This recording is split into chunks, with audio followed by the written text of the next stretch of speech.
زبور کی کتاب اس کا 10 باب پہلی آیت سے پڑھیں گے۔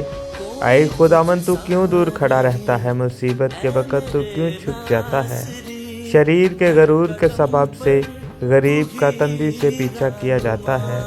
جو منصوبے انہوں نے باندھے ہیں وہ انہی میں گرفتار ہو جائیں، کیونکہ شریر اپنی نفسیاتی خواہش پر فخر کرتا ہے اور لالچی خداوند کو ترک کرتا بلکہ اس کی اہانت کرتا ہے۔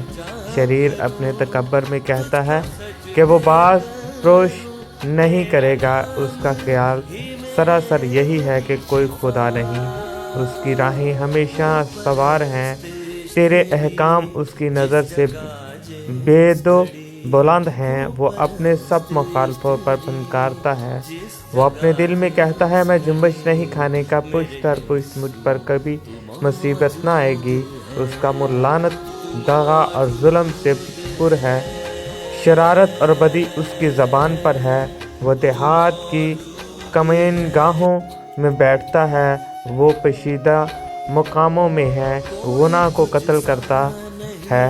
اس کی آنکھیں بے کس کی گات میں لگی رہتی ہیں، وہ پوشیدہ مقام میں شیر ببر کی طرح دبا کر بیٹھا ہے۔ وہ غریب کو پکڑنے کو گات لگائے رہتا ہے، وہ غریب کو اپنے جال میں پھنسا کر پکڑ لیتا ہے۔ وہ دبکتا ہے، وہ جھک جاتا ہے، اور بے کس اس کے پہلوانوں کے ہاتھ سے مار کھاتے ہیں۔ وہ اپنے دل میں کہتا ہے خدا بھول گیا ہے، وہ اپنا منہ چھپاتا ہے، وہ ہرگز نہیں دیکھے گا۔ اٹھ اے خداوند، اے خدا اپنا ہاتھ بلند کر، غریبوں کو نہ بھول۔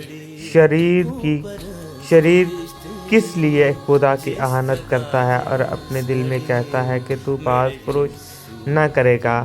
تو نے دیکھ لیا ہے، کیونکہ تو شرارت اور بغض دیکھتا ہے، تاکہ اپنے ہاتھ سے بدلہ دے۔ بے کس اپنے آپ کو تیرے سپرد کرتا ہے، تو ہی یتیم کا مددگار ہے۔ شریر کو بازو توڑ دے اور بدکار کی شرارت کو جب تک نابود نہ ہو ڈھونڈ کر نکال۔ خداوند عبدالآباد بادشاہ ہے، قومیں ایک ملک میں اس سے نابود ہو جائیں۔ اے خداوند، تو نے حلیموں کا مداح سن لیا ہے، تو ان کے دل کو تیار کرے گا۔